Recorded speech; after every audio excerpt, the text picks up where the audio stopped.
How to register as a Grabfood rider. Hello everyone. In this video, I will show you how to register as a Grabfood rider. First, open your web browser. Here, search for Register Grabfood Rider. Tap on the first link that appears in the results and is associated with Grab.com. Here, you'll get to see the steps and benefits of joining it. Make sure you are eligible for it by reading all the policies, terms, and conditions.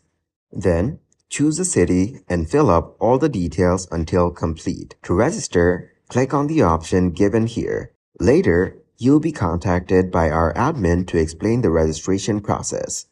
After your account has been activated, you can pick up the Grab Kit at Grab Driver Center, Jaya 1, Petaling Jaya. We are a representative appointed by Grab to help those who want to register as Grab drivers and Grab riders. Unlike other appointed representatives, they have coaches who have more than 2 years of experience in providing support groups 24 hours, 7 days a week to guide those who just want to drive part-time or full-time. Most importantly, you do not have to go to the office to attend long seminars and tiring long queues just to verify your documents. Thank you guys for watching this video. Hope you got some value. Make sure to like the video and subscribe to the channel to get notified of new videos. See you in the next one.